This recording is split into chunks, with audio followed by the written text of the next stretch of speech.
Okay. Hi, I'm Heather Mason, president of the National Bicycle Dealers Association. I'm joined here by three longtime colleagues. I have John Robinson, who's a board member of the NBDA and also owner of Johnny Velo Bikes, a top 100 bike shop located in Columbus, Ohio. Ryan Zagata is joining us. He is the principal of Brooklyn Bicycle Company, a company that celebrates community and collaboration. They make comfort forward, durable bikes inspired by the streets of Brooklyn. And Tyler Wren, he is founder of the Farm to Fork Fitness Adventures, named by Outside Magazine as one of the top fitness adventures of 2019. He hosts fondos and events that combine everyday athletes, farmers, and beautiful landscapes. Thank you three for joining. So 2020 has been a pivotal year. It's left tremors in the bicycle industry in each segment, supplier, retailer, and cycling event production as well. And we're all feeling the aftermath. And personally, I find solace in understanding how others have been affected in this situation. It gives me a better understanding of the real issue that we face. I thought it would be neat to unite supplier, retailer, and cycling events nationwide and talk about how we're strategizing to cope with the aftermath of 2020 and embrace these new cyclists. This past year has impacted us in so many ways. The COVID, bike boom, supply chain shortages, and simple things like large gathering limitations. What will 2021 bring, and how will we adjust and thrive? So let's dive in. John, first I'd like to start with you as a retailer. Thankfully, bike shops were deemed essential businesses. And I'm curious, did you modify your hours and operations, and did you see this boom? Yeah, Heather, thank you very much. Yes, we, of course, I think like a lot of bike shops, went ahead and modified our hours and operations. We went from a 10-hour day to a 7-hour day so that we could focus in the mornings on building additional bikes. The problem with that, though, also created people saw we were still in the shop even though the doors were locked, and even though there was a sign up and things like that, they would still go ahead and pull on that door and stand there. And even though there's a sign that says, leave us alone, you know, we're working, we open at noon, that sort of thing, we still got pulled in occasionally as well that way. You know, we actually wound up having to close on Tuesdays. Tuesdays are our slowest day of the week. And so we just shut the shop down to the public. And we use that as a day just to sit there and build and things like that, just to try and keep up with the sheer demand that we were having. So keeping up with builds was definitely difficult during that time period. Trying to condense things hour-wise meant more people were trying to come in at the same time. So we were trying to, you know, we had a dry erase board out, you know, outside that said, don't come in, put your name down on the board, someone to come and get you when it's your turn. We would, you know, we have a patio out front of our shop. So, you know, we were bringing bikes out to people on the patio. If, you know, the two people that were in the shop, you know, were taking up time, we would send someone out and try and help people by bringing bikes out for them to show them and that sort of thing. So we did a lot of different things to do that. And then also making sure our staff felt safe. That was a big thing there. I wanted early on to know that my staff had the ability to tell and enforce anyone that they had to wear a mask, number one. Number two, they had to sanitize their hands when they walked in our store. If they weren't going to do that, my staff knew I had their back on enforcing that, and nothing was going to fall back on them if someone got, you know, upset or anything like that. So they knew that they could enforce our policy and feel comfortable with it. So many things I feel like just came at you as a bike shop owner. So not knowing if you'd stay open to now pivoting and you know, keeping your employees safe and keeping your customers safe and keeping your inventory stocked. At the end of the day, at the end of this year, John, were your sale revenues up? Did you see a gross profit increase? Yes, they did. I was very happy about that. We were up roughly about 70%. So it was a very good year for us. So You must be ready for a vacation now, right? I Now, really want to go someplace. I really do. So, um, this whole year, I think I drove down to see my son in Nashville one time for the whole year. So, I've heard from lots of shop owners that it's been a great year. There's been a lot to deal with, but at the same time, it'd be really nice to escape for a moment or two. it would be, yes. But so more people on bikes, more places, more people looking for places to ride. And at the same time, we are hit with multiple event and race cancellations, restrictions on gathering. So Tyler, I think it's great having you on this call and in this panel. It was an interesting year. Can you tell us how, like, were you able to run any events? How did it impact you? Sure. It was an interesting year to be an event organizer, trying to gather hundreds of people together as your primary offering. Um, for us, well, a lot of event organizers took the wait and see approach, postponed till fall. Hopefully this will all blow over. And back in March and April, we kind of had that sense that it would be normal by fall. And so, I think it kind of forced a lot of innovation for all the event organizer companies, ourselves included.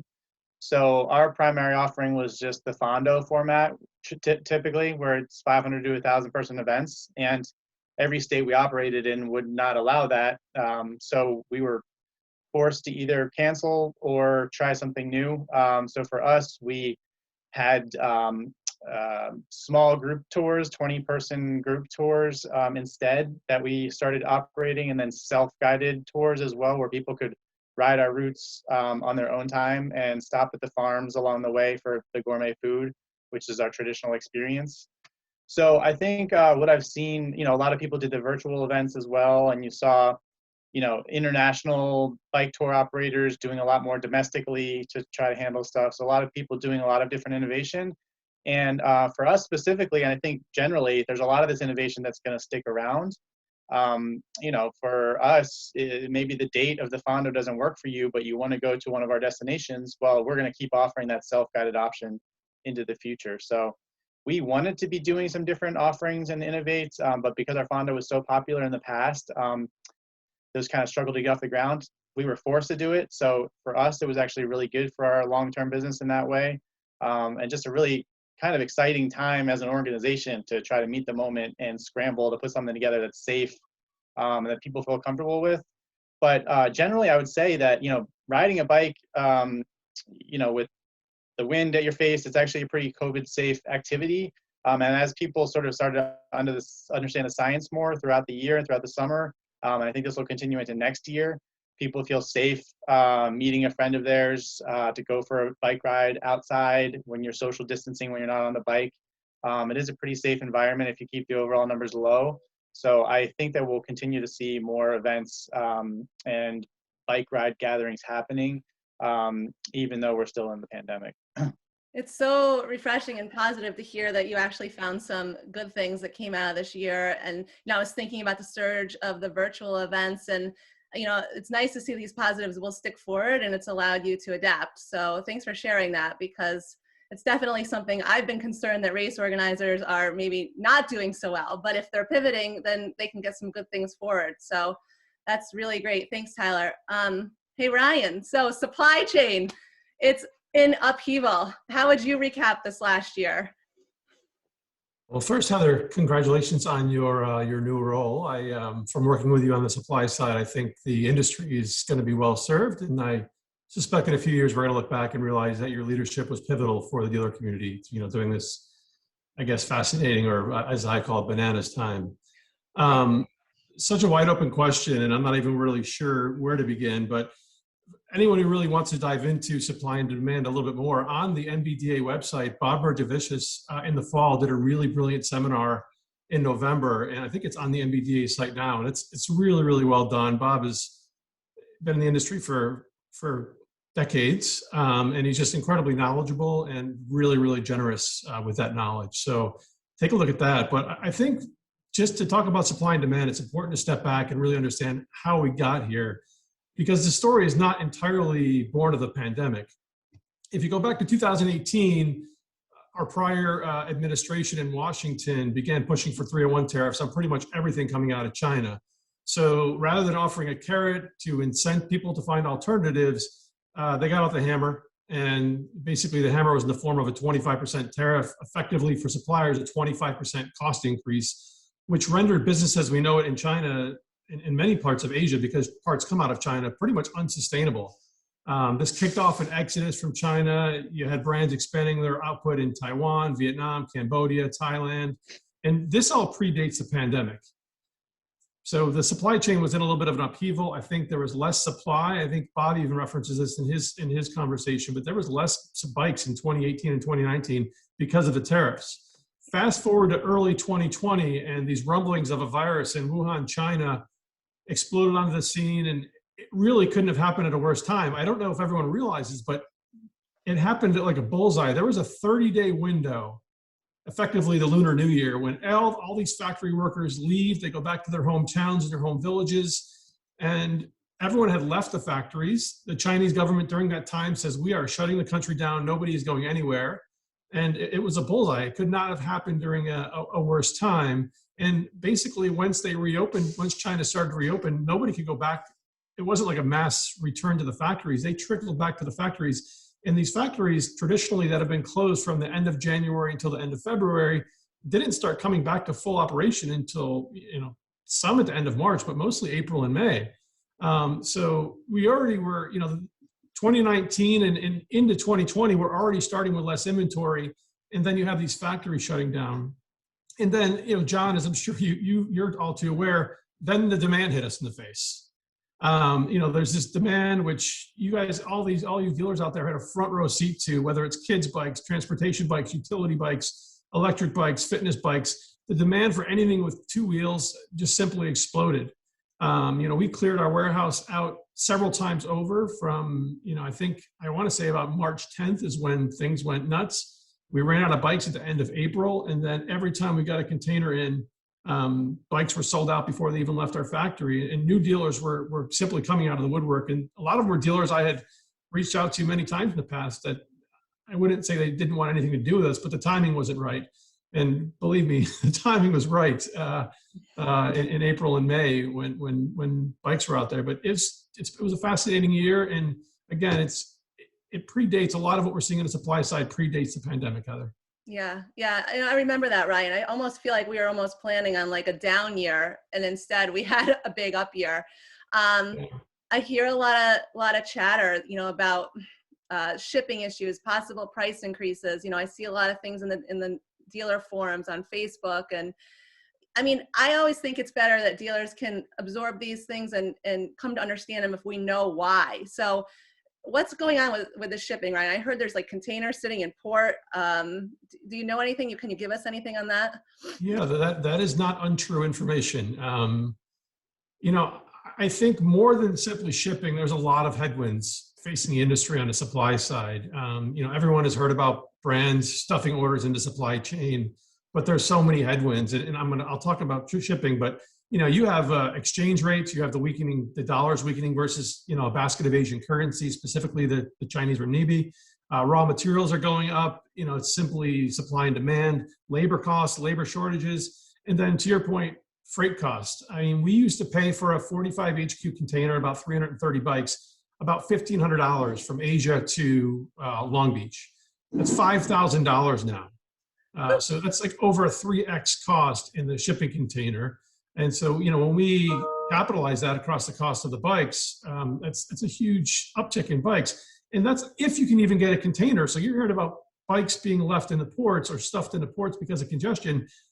Before the bikes even leave Asia, we have our shipments keep rolling. If they're not even able to secure containers, there's like a global, I don't know if hilarious is the word, but it's fascinating. There's a global container shortage. So all these bikes in Asia get stuffed into containers that come across, and we can't even get our hands on containers over in Asia to load our bikes up to get picked up and brought to the port. So there's a lot going on. Certainly the 301 tariffs, I know we were lucky enough to secure some extensions on the exemptions that we got earlier in the year, but that all ended on January 1st. So, it all adds up to price increases, unfortunately. I don't think there's any brand out there that can, sustain the margin contraction without adjusting their prices to match. And for those of you out there, for you dealers who are all too familiar with, suppliers pushing out delivery dates, the reality is it's due to the containers, it's due to port congestion. There's so much out of our control. And we've kind of really just given a 30-day window instead of saying it will come in 2 weeks. We've really tried to extend the window when we think we're going to land containers and get bikes out to our shops. Because I know, John, and your colleagues in the industry, people are kicking your door down saying, where's my bike I pre-ordered? Where's this? Where's that? And all we are pledging to do right now is just continue to communicate much more regularly than we ever have in the past. Because, I have some comments a little bit later on, but this is a team effort, man. We are collectively in this together. Your customer is our customer is your customer. And I think the extent that we can work together, communicate, and help customers understand, we're all going to be much happier for it. I don't think there's very many customers, John, you could speak to this, who aren't aware that there is a supply shortage, there is major lag times in getting bikes. And our indicators, our digital indicators that we're seeing are very much pointing toward this continuing at least toward the first half of the year. Yeah, Ryan, I would agree with you. There's very few customers that don't know there's a shortage. But I think the customer perception for 2021 is that was last year. You guys had a year to correct it. And so I'd be able to go and get the bike I want and the size I want and the color I want. And I just laugh when I hear that. I think more than anything, and we've now done at least 2 communications to our customer base of the state of the industry. And the way I'm explaining it to my customers is, look, if you have your mind set on you want a certain type of bike at a certain type of price range, you may have only one opportunity that year to get it because it's coming in at a certain time and it goes out of the warehouse within 48 hours. There are no more being built. It's not like they all think they just make, they have factory lines for every single one of these models, and that's not the case. And so it's trying to get across to them the urgency this year is, yes, bikes are coming in, but you may only have one chance this year to get the model that you're looking for. Yeah, I think it's definitely transparency. And Ryan, you gave us so much great information there. John, going back to the retail level, I wonder, do you have bikes to sell? And if there are price increases that have to be ended up at the consumer, are they going to be able to handle that? Have you had price pushback? No, we haven't had any price pushback right now. I think everyone kind of understands what's going on with tariffs. We've been telling the story now for a couple of years. Ryan, you were saying they started, I think, back in 2018. So people they're kind of understanding of that. And now it's kind of more along the lines of shipping costs and availability. So, every single one of my manufacturers right now, except for one, have increased their prices and at least once. And I get it. They're protecting margin though, which I think is good. So, there's things that we're having to kind of deal through and communicate to the customer. I was going to talk a little bit later about this, but communicating to your staff what the story needs to be when that customer comes into your shop, explaining the inventory shortage, explaining the availability, why prices are increasing, I think is very important. And, we've got training in a couple of weeks with my shop. We're going through messaging on all of that and having everyone go through and explain, this is why, the inventory short, this is why the prices are high. This is why it's going to take, 3 months to get the bike that you want. So I feel like consumers are looking for bikes on any resource. Tyler, have you had people reach out to you to see if you had bikes for them to use at the event? Or have you partnered with shops that did have rentals available? That's a good question. Yeah, we've seen a lot of new people that have never done bike events this year. I think part of that bike boom, they're either on their rusty bike in their garage that hasn't been ridden for 20 years, or they're asking us if we sell bikes too. I wish we were a bike shop. We got a lot of those inquiries. Didn't have any in stock, but that's you can definitely, if you're in the industry, you definitely feel it out there. People are getting on their bikes and they're happy about it. Yeah, definitely. So John, I see a lot of retailers posting in the forum where can we get bikes? What suppliers should we reach out to? Have you personally reached out, to new suppliers during this looking for inventory? Yeah, and I would say this, last year we did an exceptional job compared to a lot of our local competitors. I was getting up at 1 a.m. because that's when I kept getting notifications from QBP about certain parts availability. Because if I got up at 5 a.m., they were all gone. Mm-hmm. So, I was getting up at 1 a.m. in the morning and, or staying up and, making sure I could get stuff. Early in the morning, I'm going on to see if any of my manufacturers had posted something overnight or anything like that about new bikes coming in. I made it a mission to at least talk to my 3, and then we added another brand, which has helped us out a lot too, but calling all 4 on a weekly basis. What do you have coming in? When do you think things are going to be coming in? And for the most part, they were very good and forthcoming, and it allowed me to be able to plan a little bit better. But we were very fortunate. I would say probably 40% of my time was sourcing inventory last year. Yeah. I wanted to ask Ryan, I wanted to say, I don't think we're past the worst of it. And what warnings would you give? But Ryan, I want to flip it. And I want to ask you, what do you need from the IBD? What do you need them to tell you, to communicate, so you can better prepare your supply for the future? Yeah, I think there's so many facets to this. I mean, John, I applaud you, because we have dealers we hadn't heard from in a while just come out of the woodwork and expect they're going to, get 4 or 5 pallets of bikes from us. We are hearing from new shops and shops that have worked with us for a long time daily. And we set up a bunch of processes. And I think the biggest part of that process is communicating. And we're implementing a new B2B site. We have a legacy one. We're just trying to be more forthcoming. What's on our website? What's going to be available? When's it becoming available? But really, we set up processes internally and how we prioritize the demand. We really categorize these inquiries into separate categories. So yesterday was our 10-year anniversary. So we've been around for 10 years. We really want to make sure that we're taking care of those shops that have continued to support us. We have some partners that have been with us for probably 9 of those 10 years. So we're making sure the people who have been with us and been in bed with us for a long time are continuing to be supported the way they would anticipate a long-term partner would support them. So they're getting first dibs through pre-seasons and ordering and so on and so forth. And John, your story about going online at 1 or 2 in the morning is, we do the same thing, but we try to do it, we do a little bit differently. But we also release bikes through our e-commerce channel. We only fulfill through our dealer network.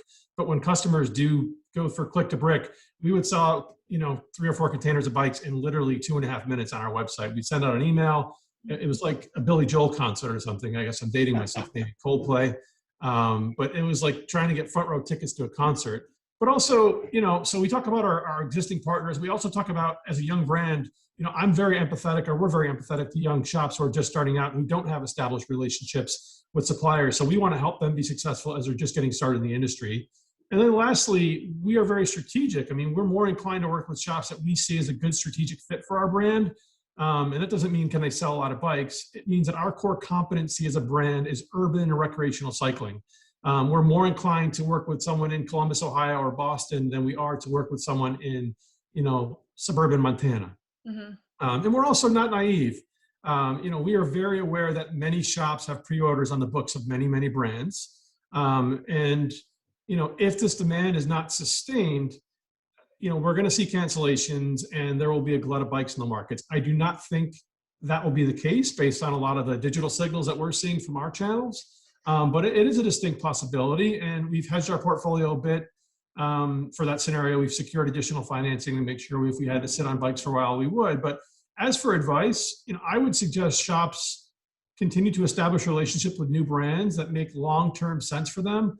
But now is not the time to abandon a brand that you already are working with. It's, there's not many brands that are going to be amenable to, opening up a new dealer unless you're ready to spend, $40,000 or $50,000. So I would say continue to communicate, be open to alternative brands. And again, for those of you that have orders with suppliers already, I would suggest when the bikes become available to take them. They may not be the most ideal timing, and at least we are, and I would suspect a lot of brands are. If we have to ship you bikes in January. Let's have a conversation about how we make that financially feasible for you, as opposed to saying you got to pay us in 60 days. Let's figure out a way to make that work. But we started shipping our 2021 preseasons a few weeks back, and every dealer has accepted their orders, even though the timing's not ideal. And of course, as I suggested, we're working with those shops to help minimize the financial impact.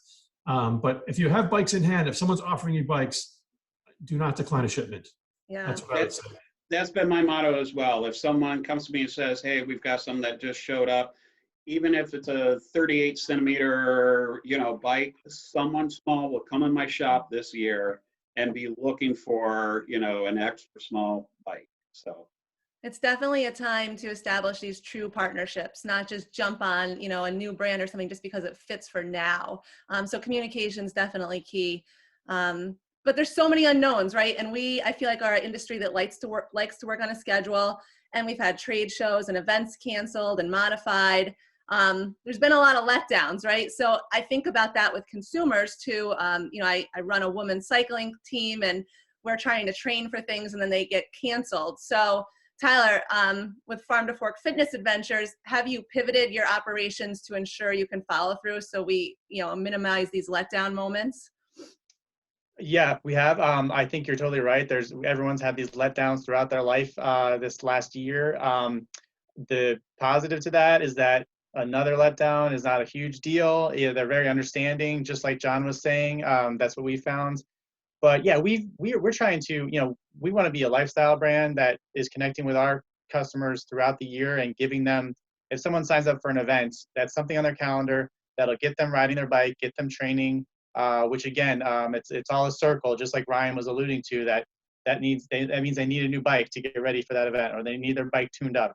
They need to keep buying parts and clothing, etc. So I think that we've pivoted too to having some more online coaching and these self-guided tours, so we can give them something that they know they can look forward to and count on. That self-guided tour is 100% going to happen. It's just you going to this place and doing your bike ride. So that's been enough for some people to have a shared experience to look forward to and to keep them riding. So I think that's how we fit into the whole ecosystem here. In addition to being that inclusive brand too, these events are about food and farm, not about killer rides. So we get a lot of new people into our events, which I think is great for the industry. I was definitely checking out your website and looking at some of the new events you're offering, and I'm excited about some of the ones in northern Vermont. They look amazing. So, all right, we'll see you there. So John, you are a top 100 shop. I know personally because I worked with you as a Bianchi retailer this past year. You're super attentive to your supplier relationships, your employees, your marketing. And I know you always look at things, big picture. So we don't have a ton of time, but 2021, what's your focus right now for the shop, and what suggestions would you give to other retailers for the coming year? 2021, I would say invest. If you're not investing in your business right now, you're not investing in your future.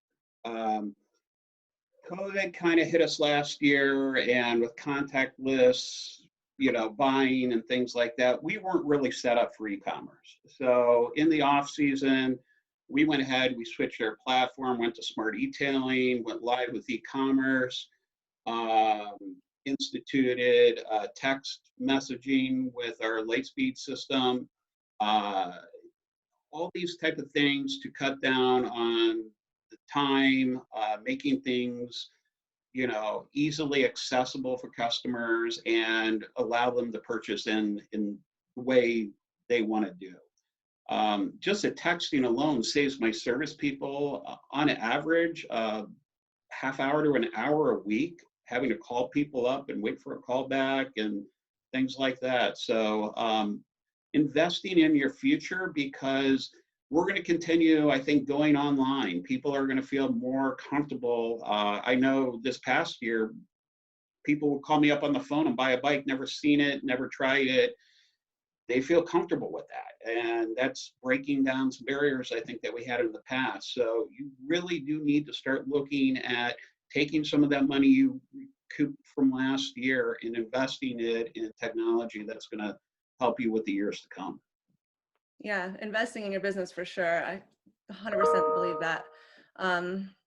Gosh, I want to just go on and on with you, John.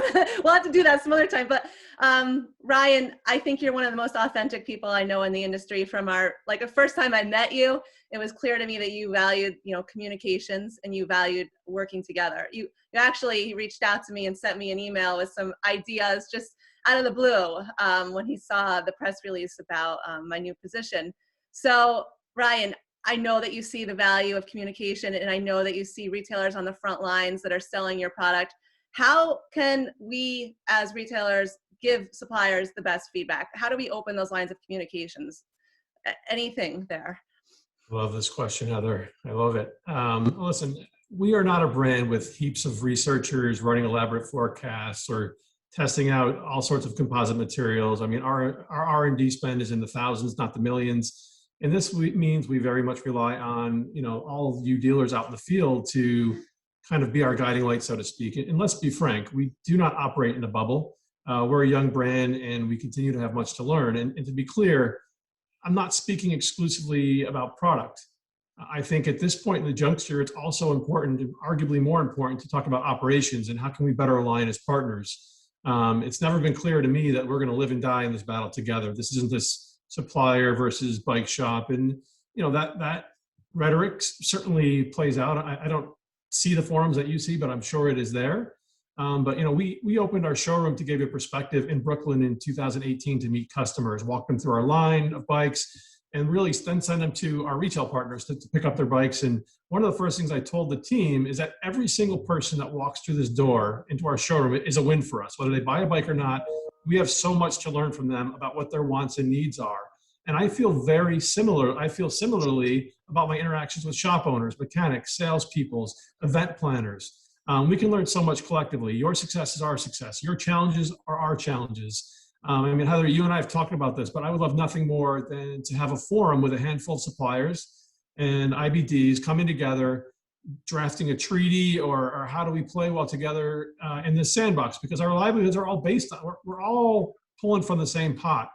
And if we aren't improving, you better believe somebody else is. And in this fast-paced world, it may be another industry kicking us to the curb. It may be electric scooters. It may be mopeds. Who knows? But we prefer to be more Apple than America Online. I want to see these challenges and let's address them together, is what I would say, Heather. Yeah, it's so about collaboration, and I definitely want to get that treaty going. But that's another reason I invited Tyler to the panel today, because I personally have seen the benefit of collaboration with events and local shops, using that as a partnership to keep cyclists engaged. And Tyler, why is the best time, like right now, for retailers to think about supporting and encouraging people to participate in events like yours? Yeah, I 100% agree with Ryan's assessment there of the interconnectedness of everyone in this industry. And I think, yeah, our key role as events is that events are what really get people inspired to continually ride their bike. They usually pick an event that's a challenge for them. They need to prepare, if it's their first 100-mile ride or if it's their first 10-mile ride. We see both of those things. And each of those customers is equally engaged in their goal, and they're riding their bike and they got to get ready. So I think that's the key. And I think it's not so much about the advertising value that the bike shop is going to get there, but it's about supporting these efforts to give people opportunities to have those goals on their bike and to have shared experience with their loved ones and their friends. Again, just, you sign up for an event and you start hanging out with other people who are training and you start eating a little bit better. It helps your whole lifestyle, which means they can become a lifelong cyclist, which is great for everybody. So I think that's where events fit in. I think it's a great partnership between everyone here. Yeah, the bicycle industry is definitely my family, and I know that we are all striving towards a common goal, and communication will always prevail. And I'm thankful that my three peers, you guys, joined me today for what will be just the first of many discussions, hopefully, that we can learn from each other and better support our industry. Tyler, John, Ryan, thank you so much for joining and sharing your feedback and thoughts very openly. And I know that anyone could reach out to us with additional questions or follow up. And I just wish you all the best of luck and continued success. And it's been really nice to just take a moment here and chat with each other. And I hope to see you soon. Thank you for Yeah, thanks for including us, Heather. And I'll put this out there if any bike shops are interested in just, talking about this any further. I'll share my email address. It's just ryan@brooklynbicycleco.com. But Heather, if you could put our information up at the end, that would be helpful also. I'm more than happy to talk to people and explain what's going on. It is, we are not, suppliers are not bad people. We're not lying. It's just a crazy time. Thank you, Ryan. Yeah. All right. Bye. Thank you, Heather. Bye.